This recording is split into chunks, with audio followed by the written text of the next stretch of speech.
I'll be honest with you. The whole thing started on one of those mornings where the air feels like it could crack your skin if you stand still too long. I was on my porch with a mug of coffee steaming in my hands, the kind of bitter roast that warms you from the inside out when I noticed her, Linda Carver, frozen in place like some taxidermy project gone wrong.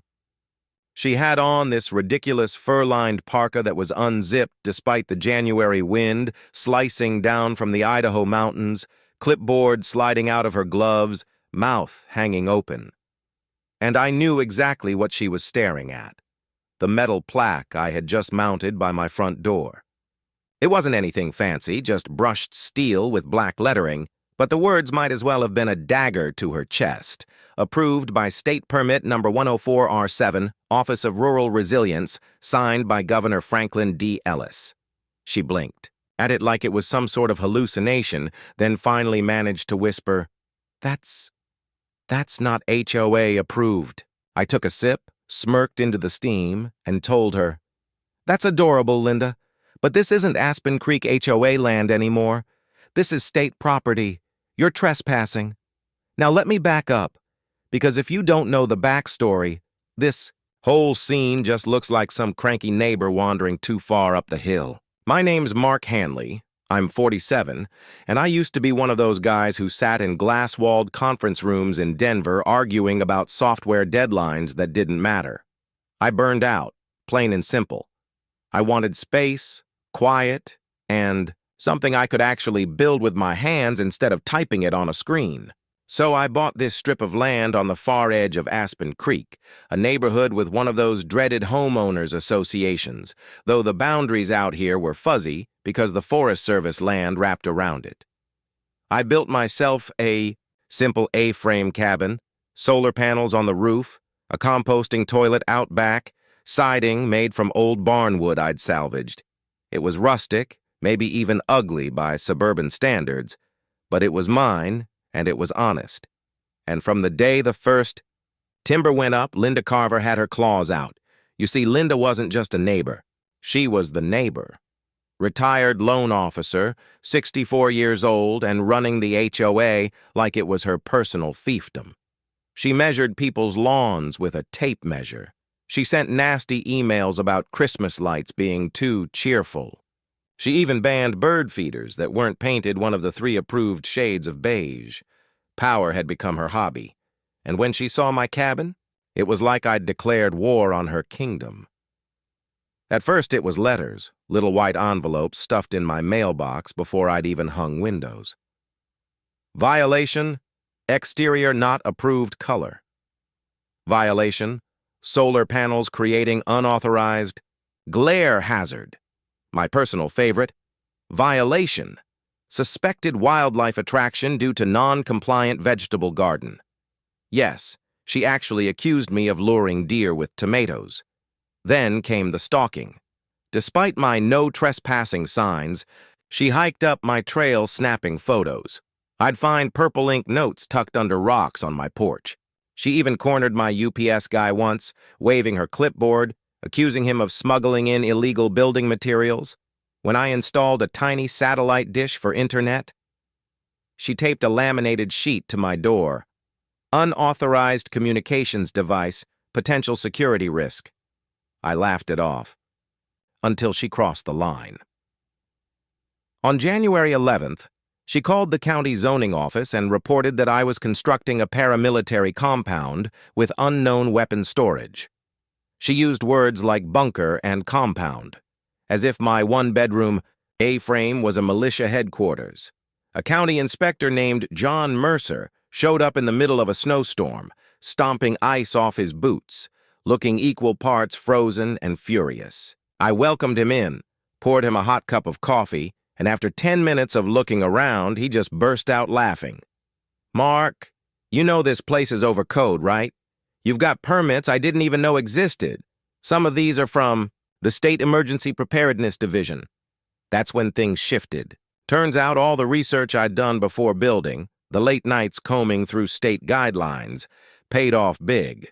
I'd applied for a rural resilience grant, and my cabin had been approved as part of a pilot program for wildfire-resistant, sustainable housing.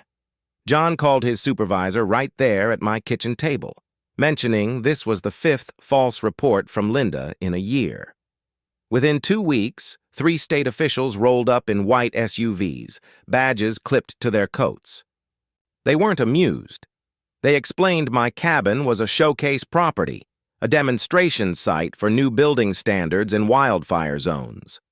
Linda's constant trespassing and her bogus reports weren't just annoying anymore, they were interfering with a state program. She got slapped with a formal warning, told that if she stepped foot on my land again, she could be charged. Now you'd think that would have cooled her jets, but people like Linda don't quit when they lose ground, they double down.